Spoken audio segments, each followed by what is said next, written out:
Hamburger Beba. Hamburger Beba.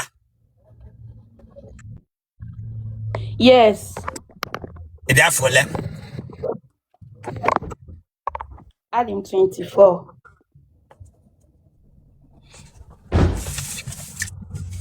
What if Fernanda would have not get the amount of the Lamaso?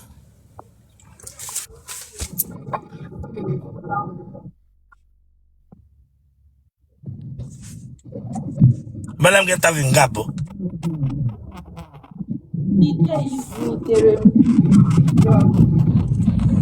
That way for Nancy, then I can. It's a good minute. Yes, Igbo need to go once, man. A network boot room. Network book through it. Yes. And I'm going to interview. Mba. The way for Nana, I get Lamaso.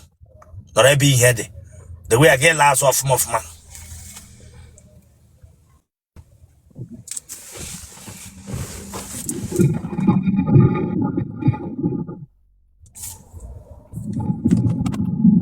What back and I hold the Wakagan straight.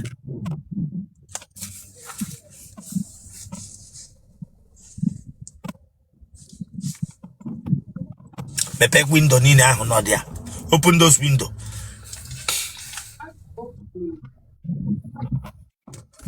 Turn on.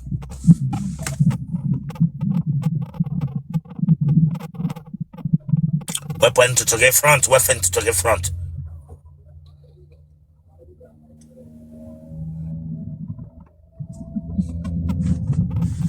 At ease.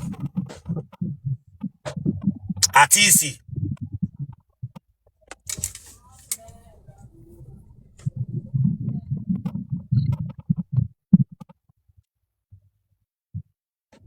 Give me a wink.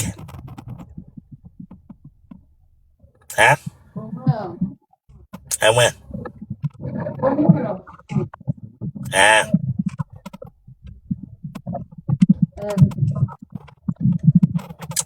Me show go.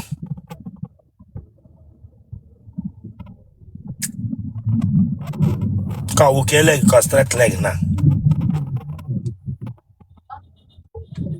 Huh? Straight leg. That would have phone.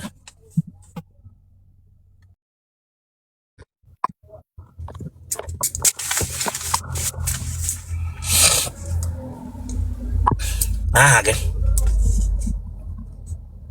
Avambu Chisom. Chisomonia. Chisom Peter. It is for leg. I'm 24. They got all like Wamahatu. Mba. With a phone auntie who if you're not ready for this interview, get out of this place. About what I'm getting cut. About what I'm getting cut.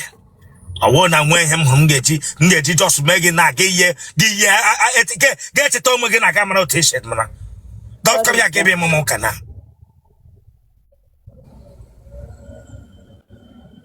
TV just dog back on this. I can behave for Mugina.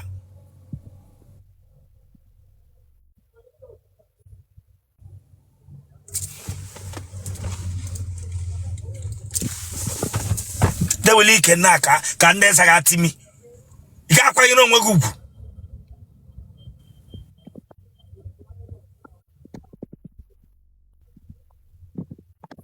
Sorry. It's your mole. Awful. What age cannot take her in? 19. We have to what I give me. On my S. On my S. On my S. On my S. Sorry. Pranga beb. On my S. Hey, church here, see. If you block a blush here, mama, make you talk here. Sorry. And I want to banana about.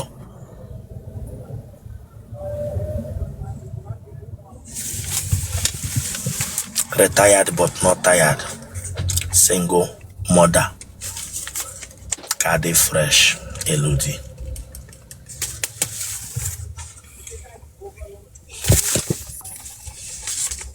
We have to waragi ma hele bono. Ama me bono. Ke ihe gwara go ji towa gi me. O si ka iba. O we towa mi na pozion. Ke ma ho to waragi me ga lo lo go check onwe ga ho de kwa gi. Ofuma hudum. Onye ebe to waragi me. Onye Anambra. Ebe na Anambra ka owu. Onye Ozubulu. Ebe na Osopulu ka owu. Amarom.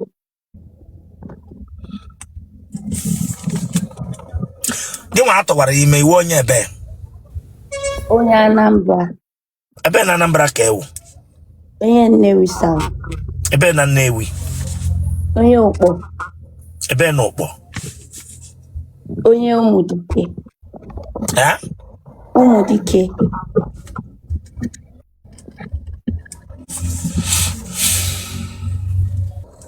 Atọwara gị ime gị chọpụta n'ịdị ime gị gba ọsọ. Ka eme n'iji gba ọsọ. Maka mommy m ya aba m. Maka ma ome gị ga-aba mba. Gị gba ọsọ. Ịgwa mma gị, gwa mpa gị. Mba. Keze ndị nyere gị aka hụ na ị mụrụ nwa ahụ mụọ ya n'udo. Someone bi we mo natazi.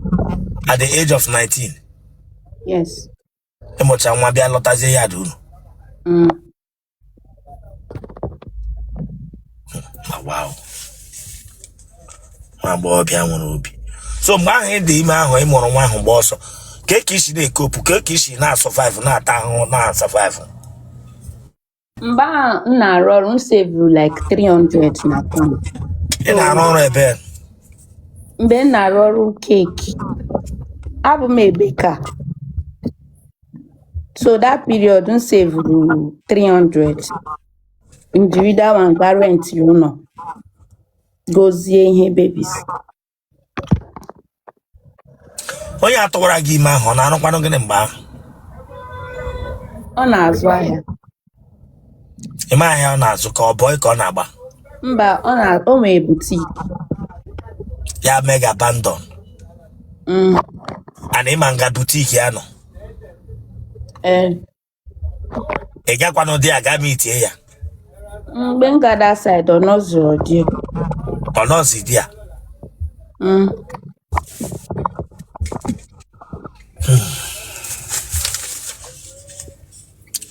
Nwa gịnị ka ị mụrụ ya? Nwanyị. Nwoke ọbụla dị ndụ ma ị lụrụ nwaanyị o ma ị lụghị nwaanyị ga-etọwa nwaanyị ime, stand and take responsibility of that child. Ọwụ must na ị ga-alụ nwaanyị ahụ alụ. Enwere reason m ji ekwu ihe a. Adị sorry cut this thing off. Ịlụkọdị nwaanyị, no matter what it is, stand and take responsibility of that child. All the important. May a woman must that you will go and pay bride price of that woman. Why ya here to worry me wurukodi demon, wurukodi obanje. My brother, come out eye for the girl. That particular woman here to worry me, that child, take a responsibility because you cannot run away from the karma and shadow of that thing. Because a lot of us, the Jakaya committee, they bring atrocity and karma into our lineage. That guy happened this girl also now. Tomorrow now, that guy now, Munike ya mota nwoke. Ya wuru nwoke. At the end, nwoke haga hunwa this girl. Woman that guy. Mewe the girl enyi. Before na mana alola the girl to akwi ya nwanne loro nwanne. Before na mana mmadụ na anwụ na family or arụ na eme na community na eme na family. While all we have large, then it will become a taboo, a problem that generation to generation will face it without knowing where it comes from. That is why a true Igbo man, miji ego, no matter why you also get one has Don't think of what anybody got say. Please take responsibility of that particular child. If I'm not when you will bring to me, seem no more or the email for me. My brother, my sister, come and say what who. Also, where the highest woman I'm love from no wa. I no go ever tell that particular woman to remove that child or no. Please. Magebe a chocolate chopia. Yeah, nobody will blame the mother. No. When you get blame magemo chocolate chopia. Puno kwano. Yeah. Oh no. Okay. Ne business in a me ne sister, thank you so much. Business in a me. Kevin on a business again.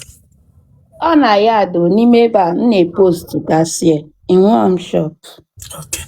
Listen, your breakthrough starts today. Amen. Thank you. Are we in here, ma'am? I'm not joking. Your open door and everything starts today. You are welcome to MC Bishop live stream. Your breakthrough starts today. And are we in here, ma'am? You were a very great person, you know. Can me check interview.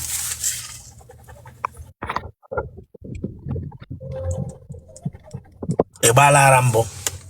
Mba. Next time you hear me kotage, you tell your people, tell your mother, tell your sisters. Okay.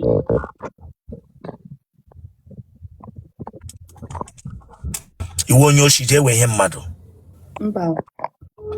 Can him now here on our way, me. You will need we go key when they will. Well. One reason is you chori ludi, ubwa, or because of condition in on email. Marriage choka dibia lorogi. Come when I hear also. One the reason. Mba. Afum na mi ero ni nudi ancho no diosis of 435 mucho mo. Mbiwe. Kemgbe aha tụwara gị mege mụọ nwa ya mụrụ na ọkwa enwe otu isi were anga na-eso nwatakịrị ya mụrụ. Mba, mommy mesha akpọrọ di nwa na with mommy buzo ye na-ene di anyị. Ngwa gbalịa ka ị gaa kpọrọ nwa gị ahụ ka ị grow ya with that your daughter. Na-azụ nwa gị ahụ n'aka gị. All the very important. Most of the times at your age, nwatakịrị na far from the mother based on age na ọmụ nwa gị na-eto gị na-eto. Ọ na-eme sometimes ụmụazị ahụ nto ya chọpụta that na mma gị dị in charge of that child na-akpọzi mma gị mommy na-akpọ gị nwanti. Sometimes ọ na-eme ụmụazị ahụ na-enwe disrespect on you people nne nwaanyị ụmụ because we are not too close to them then when they were growing. So ọ na-adị important otu ị nọ na ịmụọla nwa agwa ịmụọla take care of the responsibility bear ya the consequences. Go allow your daughter to be close to you at this tender age now. I know what I'm saying. Your mother might not be there tomorrow. When the age, go and check people that left their children with their parents and yeah, tocha water madu. Hamweto say na at the end on the child on our ogo where honey yobo. They look like age mates before their mother. And I don't know how to say it. Experience, I'm telling you this with the little thing I have on my head. It won't be such experience, but I'm telling you, that's how it is.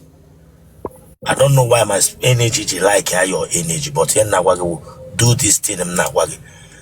Don't fail to start doing it. Go and make sure. On other 5 years. Go and take that child now. Oh, wait too long, je kuru kita mu na my sister no.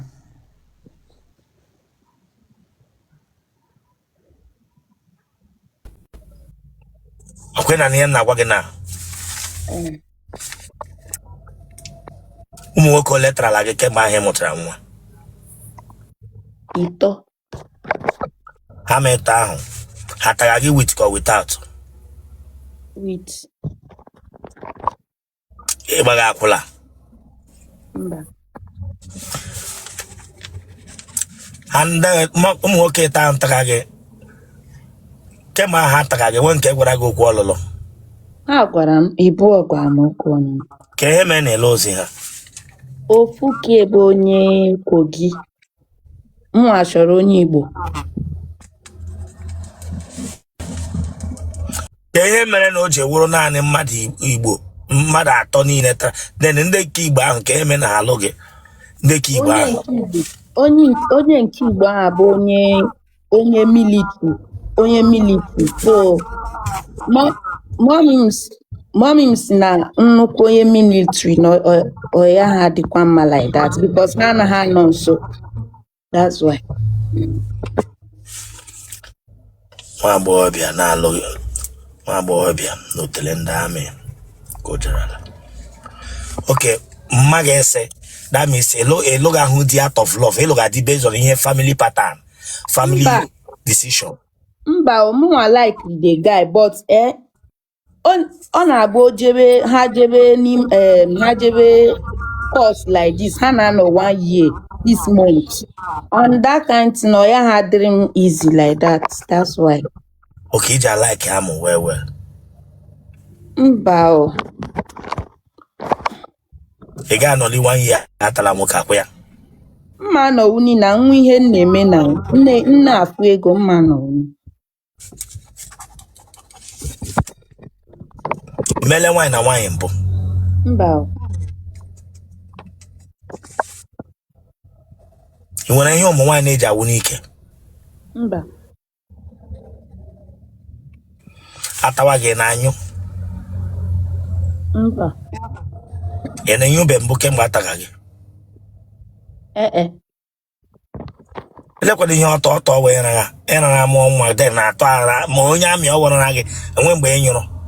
O nwere ike na m ya anyụ mana amaghị m. Oke ma ahụ ihe wụ ọnyụnyụ. Ele ihe wee maha enwe mgbe onye na-wee chọrọ enyo gị emekechi anya ma ọ gị ya meghị ka na-apụ apụ. Yes. Ele otu o si eme gị? Onwe otu ọ na-eme m na-akụrụ stand still. Oke na-anọ ka osisi. Yes. Nwere ihe ime eme ka ewekwa osisi aṅara na wow otele osisi aṅara ndị Igbo bi n'ụwa onye Nnewi na-amaghị ọtọ ara baa osisi aṅara wee genotype gị Nnewi blood group gị O possible. kpọọ phone number gị 091 15 3. ịwọchịchalịa kwa izu ole ike ịwọchịchalịa mana ịdị wicked. Come on, subscribe for that place. So can subscribe for Chineke agbaghị ọkụ. Subscribe or like ya gị share ya ọwara ya agbaghị. Ịwọchịcha ya gị gba nkịtị gị just know what ya takushi eze gị for what? Subscribe for this place Chineke agbaghị ọkụ. 091 15 30 70 28. Kwe mana ihe mere ebe a gaba na social media dị na nga adịru. Gani.